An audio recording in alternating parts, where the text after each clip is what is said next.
اخوان السلام عليكم، كي دايرين؟ لاباس عليكم؟ بخير، هانيين، نتمنى يكون كلشي بخير وعلى خير. اليوم ان شاء الله في هذا الفيديو غادي نحاول نوريكم الطريقه اللي غادي تقدر تحل بها المشكل ديال ارتفاع درجه الحراره من داخل الفقاصه. نتوما كما كتشوفوا دابا بحكم الجو سخون، درجه الحراره حنا اللي مريقين هي 37.8، هي طلعت وصلت 38.5.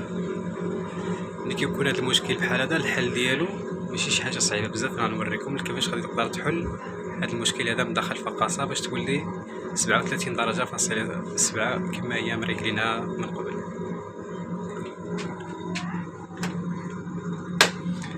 كنحتاجو فقط قريعه الماء تكون متلجه، ونوريكم البلاصه اللي غادي ديروها فيها باش تحيدوا هذا المشكل هذا.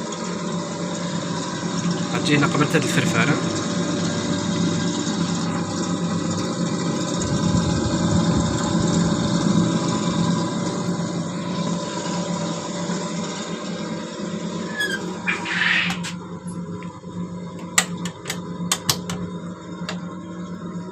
انتم غادي تلاحظوا الاخوان دابا درجه الحراره ولات تنقص درجه بدرجه حتى توصل 37، ومن بعد غادي تزيد تهبط شي شويه حتى 37.4.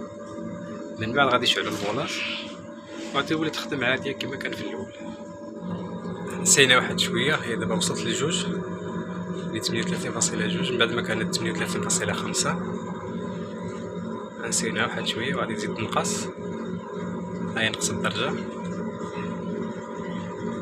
انتم الاخوان هي نزلت 37.7. بالنسبه للرطوبه هي بدات كتطلع شويه بشويه لحقاش حلينا الفقاصه حتى 40. اللي مهم دابا الاخوان هو الفقاصه يعني خدات الريكلاج ديالها العبار اللي ديجا كنا دايرين. غادي تبقى مفيكسيه شويه، ما غتبقى تهبط شويه، هي نقص الدرجه فاش غادي توصل 37.4 ولا .5. غادي يشعلوا البولاط لان لحد الساعه مازال ما شعلوا.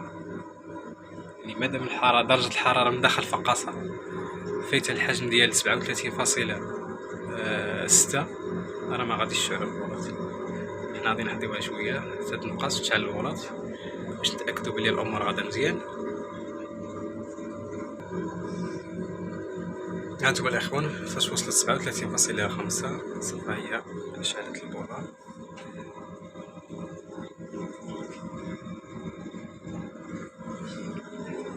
صافي يعني الامور ناضيه.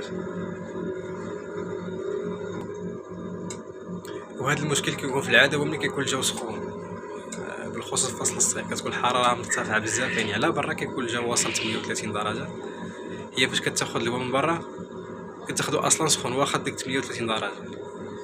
داكشي علاش باش كتلقى مفيكسيه في 38 يقدر يوصل لك حتى 39. يعني باش تحل هذا المشكل هذايا الطريقه سهله، كتبرد قريعه ديال الماء غادي تدخلها حدا الفرفاره، غادي تمتص ديك درجه الحراره اللي كاين تما، وغادي تريق الفقاصه كما كانت في الاول. كما كتشوفوا دابا هي 37.5، الرطوبه هي 50، البولاط هما شالين. وهذا هو الفيديو اللي كان ديال اليوم.